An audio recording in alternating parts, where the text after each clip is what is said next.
App. It's included with our popular plans and trials. So Kyrie Irving has requested out of Brooklyn. Hard to be shocked about this. For more, Brandon Scoopy Robinson, he, of course, an NBA insider for Bally Sports, stopping by the show. Good to chop it up with you, Brandon. Let's start here, then we'll get the genesis of the situation, if you will. How about trade destinations? What are you hearing? First of all, good to speak with you on your show. Thank you for having me. Thank you. Yes, sir. In answer to your question, it's been any iteration of the Dallas Mavericks and the Phoenix Suns from folks that I've heard from.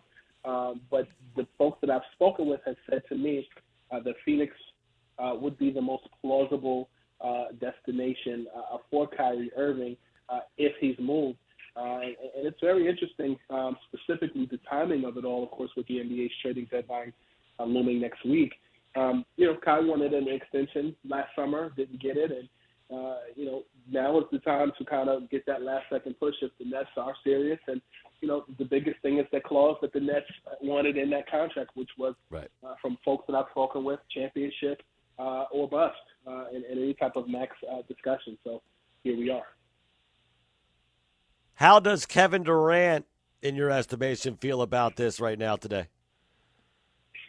Well, Kai and Kevin are definitely a package deal, if you will. I spent time with Kai and Kevin at Michael Jordan's party in 2019 in Charlotte. And, I won't detail all of the specifics, but I will say that it was that night that I knew that was going to be what it was going to be in Brooklyn moving forward, albeit New York in general, but ultimately the Nets. And from what I know, they are inseparable. I know that Kyrie Irving has played exceptionally well in Kevin Durant's absence, and I would think that he would want his right-hand man there. If the Nets are still looking to compete as champions, you go with the hot hand, which is Kyrie. But if they're looking to move on, I'm not sure that if Kyrie is dealt, Kevin Durant would want to stay around much longer. I thought there were 4 teams in the East. Cleveland would be a pain. Atlanta would be a pain. You can make all this an argument if you want. But at the top, in whatever order you want, is Boston, Philly, Milwaukee, Brooklyn. But it seems very unlikely the Nets are going to get equal talent back in this deal. Why wouldn't they just say, you know what, we know you're motivated by money. You're going to play. We're not going to move you. Those are the conversations that the Nets had with Irving privately and his representation at points last offseason and at points when a lot was taking place back in October. I know that there was conversations with Sean Marks essentially saying, if you don't like what's going on, I'll give you the edited version, then trade him. And they were dumbfounded by that conversation. And ultimately, Kyrie Irving is still here. This is definitely a tactic that I think both teams are playing, and I meaning both the side of Irving and the side of Sean Marks and the Nets, as well as Joe Tsai. I will tell you that many people make this argument, and I'll tie it back to Kyrie. When you looked at LeBron back in 2010, when he made the decision to leave Cleveland and go to Miami, many people were angry. Comparatively, if the Heat were to buy out LeBron or just say, to hell with you, nobody would bat an eye. Comparatively, in the NBA, it's become an empowerment league of the players. Players definitely have more say than, say, the NFL, unless you're a top player in the NFL. And I think in this instance, you're looking at Kyrie Irving and his representation definitely push the needle. And so I'll say to you, I'm a little too close, but what I will say to you is that, when you when you send the player to go to the team and say, hey, I want out, and then on the back end, you got the representation saying the teams that, you want there. The funny thing about it all is last summer, some of the teams that were on that request list are still present today. The Dallas Mavericks were on that list.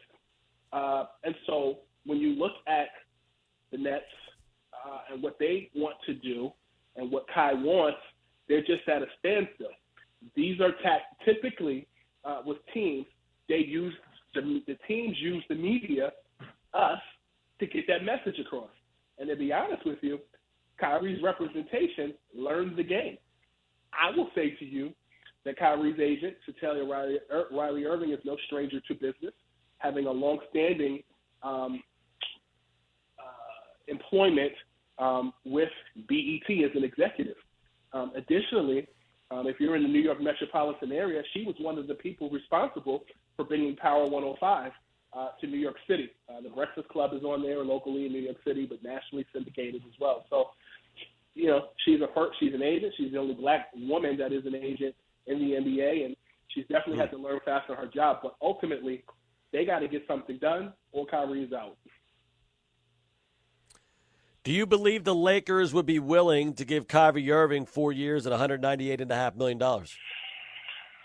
I know that the Lakers were very gung-ho on getting him last summer, and I know that the Nets, basically from what I was told, said to the Lakers, if you want Kyrie Irving, you have to give us Anthony Davis and Russell Westbrook.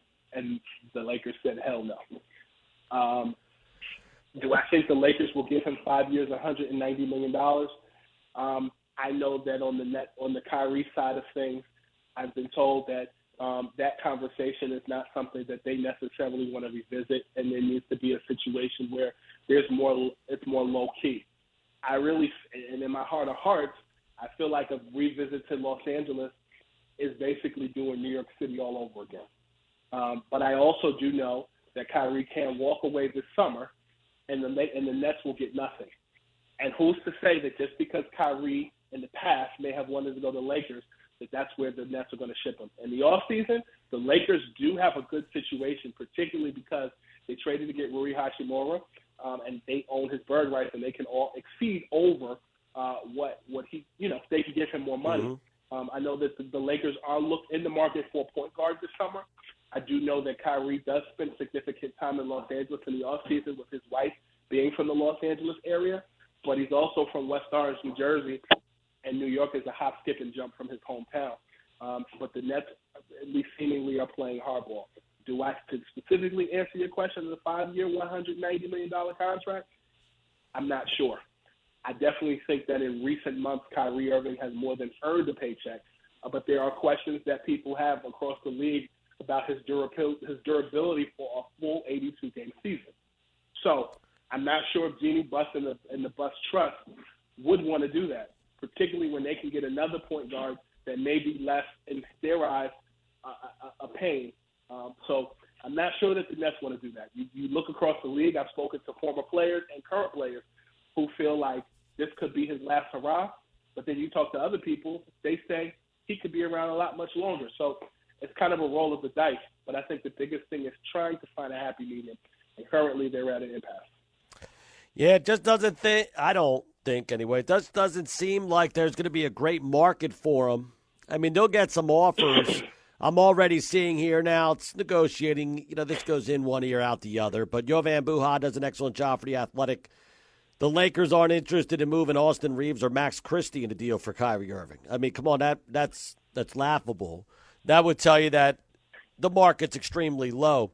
Again, it all goes back to Sean Marks and what they're willing to deal with.